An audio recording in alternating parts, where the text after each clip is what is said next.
So hello everyone, welcome to my YouTube channel. मैं एक दूसरी अनदर वीडियो के साथ आप लोगों के सामने आ गई हूँ। आज बेसिकली एक बात है जो मुझे आप लोगों के साथ शेयर करनी है, तो वो मैं बताती हूँ। किसी ने मेरे वीडियो पे कमेंट किया है कि आप भी तो तिवारी हैं, और आप मतलब उनके कहने का मतलब ये है कि मैं तिवारी हूँ तो मैं तिवारियों का सपोर्ट करूँ। यार मैं क्यों करूँ ज़ार? एक तो दुनिया में ऐसा सिर्फ ये नहीं है कि मैं ही तिवारी हूँ, बहुत सारे ऐसे तिवारी होंगे, मतलब तिवारी जिनका सरनेम होगा वो बहुत सारे होंगे। सोच सकते हैं आप लोग भी कि ऐसे बहुत सारे लोग होंगे जिनका सरनेम तिवारी होगा। इसका मतलब ये नहीं है कि मैं हर जितने भी सारे तिवारी हैं वो एकदम दूध के धुले होंगे और मैं सबको सपोर्ट करती चलूँ, ऐसा नहीं हो सकता है। और मैं आज उसकी सच्चाई भी आपको दिखाती हूँ कि नेहा आशीष तिवारी जो है वो जेन्युइनली यार कितनी शातिर लेडी है वो। मतलब जानते हुए समझते हुए कि किसी बंदे की शादी हो गई है, उस बंदे के पीछे पड़ी हुई थी वो। और अभी मैं किसी का सपोर्ट, किसी के अगेंस्ट, किसी के फेवर में ये कोई वीडियो नहीं है। मैं सिर्फ इतना बता रही हूँ कि हाँ, वो इंसान कैसा है, ये इंसान कैसा है, और दोनों मिलकर कर क्या रहे हैं। तो ये वीडियो आई है आप लोगों के पास सिर्फ इसलिए आई है, तो मैं आप लोगों के साथ शेयर करती हूँ। And let's begin. इस वीडियो को मैं बढ़ाती हूँ और आप लोगों को दिखाती हूँ कुछ। ये देखिए, एक जैसे कि मनीषा ने अपनी वीडियोस पे मतलब जो है कि कमेंट किया। जो नेहा आशीष तिवारी जब लाइव आई थी तो उन्होंने बहुत सारी ऐसी चीज़ें बताई हैं।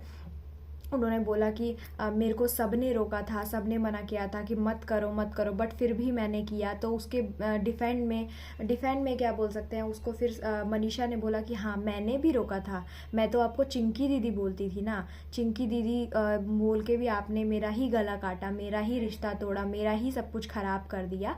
तो वो सारी चीज़ें मैं आप लोग के साथ शेयर करती हूँ। मैं तो इनको चिंकी दीदी बोलती थी ना, आप लोग भी स्टेज पे सुन जाती थी तो सकते मैं हैं इनके कि नाम से रोती थी यार। मैं भी आपको बहुत मानती थी, बहुत ज्यादा। लेकिन यही हमारी सबसे बड़ी गलती हुई। और आपने ना पता नहीं मेरा किस चीज का फायदा उठाया है। आपने ये तब मासूमियत का बोला है कि फायदा तुम्हारी उठाया। बीवी में क्या है, तुम्हारी बीवी में क्या है, तुम्हारी बीवी में तो कुछ नहीं है। आपने मेरी कमियां दिखाई। आप तो इनको भाई मानते थे ना यार। मैं आपको खुद अपनी बात बोलने आती थी कि चिंकी दीदी ये बात, चिंकी दीदी वो बात। मैं कितना आपको मानती थी, आप समझ रहे हो। लेकिन जब मुझे लगा कि भाई ये रिश्ता मुझे सही नहीं लग रहा है, ये जो भाई बहन का जो बात चल रहा है ना, जब आप बार बार इनको फोन करने लग जाते थे, बार बार फोन आता था, मैं खुद देखती थी यार, बार बार फोन आता था। और उस टाइम मैंने आपको बोला था, अभी फिलहाल मैं ज्यादा पीछे नहीं जा रही हूँ, अभी 1 महीने पहले भी मैंने आपको फोन किया था। मैंने बोला कि मुझे नहीं पसंद, मुझे नहीं पसंद, मेरे पति के पीछे मत आओ, मत बात करो। जब इसने ये बात बोली कि मुझे नहीं अच्छा लगता है कि आज तुम मेरे पति को बार बार फ़ोन करो, तो उसने बोला कि मैं फ़ोन करूँगी, मुझे काम लगेगा तो मैं करूँगी। उसने बात नहीं सुनी मनीषा की। पहली गलती तो उसकी ये है। मत बात करो। लेकिन पति तो ठीक है, लेकिन मैं मम्मी को बताऊं? मम्मी को कौन? सासू माँ को, क्योंकि मैं अपनी सासू माँ से सारा बात शेयर करने लग गई थी। इसीलिए आप लोग देख रहे होंगे कि हमारा जो मम्मी से अटैचमेंट है ना, वो थोड़ा ज्यादा हो गया है। तो उसमें भी कुछ लोग बोलने लग गए थे कि पहले 4 सालों में नहीं हुआ, लेकिन जो मैं झेल रही थी ना इतने सालों से, और ये चीज़ जो फेस कर रही थी। अब मैं आपको एक और चीज़ बताती हूँ। ये बंदी खुद ही बोल रही है अपने मुंह से लाइव सेशन में कि मैं इतने सालों से झेल रही थी। यार किसी का पति कुछ गलत कर रहा है, मैंने देखो नेहा आशीष का भी बताया कि ये जो थी वो गलत थी, उसने गलत किया, और सचिन ने भी गलत किया। और मनीषा इतने टाइम से इसको झेल रही थी, इतने टाइम से सारी चीज़ें देख रही थी, ऑब्जर्व कर रही थी। बट ये सारी चीज़ें खुल के आज क्यों आई है सामने? ये चीज़ें पहले क्यों नहीं आई? किसी ने इस चीज़ पे बात नहीं की कि भाई आज क्यों ये रायता फलेदा फैला है, पहले क्यों नहीं फैला ये सारी चीज़ें? खुद सोचने वाली बात है ना कि जो ये कचरा पट्टी हो रही है, वो भी ये चीज़ें घर में भी सुलझा सकते थे। तुम सोशल मीडिया पे क्या दिखाने आते हो यार? हम लोग क्या सीखेंगे? अगर हम लोग तो छोटे छोटे वीडियो क्रिएटर्स हैं, अभी तो हम लोगों का कुछ अस्तित्व ही नहीं है, लेकिन हम लोग आपसे क्या सीखेंगे जब आप खुद ही नहीं सीखे हुए हैं? क्या पढ़े लिखे हैं आप लोग? सोशल मीडिया पे आके गंद बकना, उसकी बेइज्जती, इसकी बेइज्जती, उसकी बेइज्जती, और खुद आपकी बीवी बोलती है सचिन जी सचिन की मैंने तो इतने सालों से जो है कि झेला, तुम लोगों के घर में माँ बाप से तो तुम्हारी बनती नहीं है, और तुम आ जाते हो सोशल मीडिया पे। फिर सोशल मीडिया पे तुम लोग दिखाते हो ओ मेरी स्वीट मॉम, स्वीट पापा, ऐसा वैसा, ये सारी चीज़ें। उसके बाद अभी खुद अब तुम्हारी बीवी बोलती है कि क्या बोलते हैं, हमारा कुछ टाइम से जो है मम्मी पापा के साथ बहुत अच्छा बॉन्ड हो गया था, बहुत सारी चीज़ें अच्छी हो गई थी, सारी चीज़ें। चलो ठीक है, कुछ चीज़ें कई बार क्या होता है पेरेंट्स के साथ चीज़ें ख़राब होती है, फिर सुधर जाती है, चलो वो तो बहुत अच्छी बात है। लेकिन आप खुद ही बोल रहे हो ना कि मैं इतने टाइम से ये सारी चीज़ों को झेल रही थी, उस सारी बातें वो शेयर करने लगी थी, बिकॉज ऑब्वियसली उनका बेटा है तो वो उनसे शेयर करेंगी ही, तो वो शेयर करने लगी थी। जब इतने टाइम से आपको पता था चीज़ें, तो आप पहले एक्शन लेती। ज़रूरी नहीं है कि आप हर चीज़ सोशल मीडिया के थ्रू दुनिया को बताती, आप आपस में सुलझाती, लीगल एक्शन लेती। बहुत सारे सोर्स हैं उसको दूर रखने के लिए। अगर मतलब हो सकता है कि आप नहीं चाहती थी कि मैं अपने हस्बैंड को छोड़ नहीं सकती हूँ, मेरे पास ऑप्शन नहीं है, क्योंकि हमारे समाज में भाई सच में ये सिखाया जाता है कि जिस घर में हमारी शादी हुई है अब उसी घर से हमारी अर्थी निकलेगी, और इसके आगे हमें कुछ नहीं सिखाया जाता है। ये हमारा मतलब हमारे माँ बाप हमको सबक सिखा के यही भेजते हैं।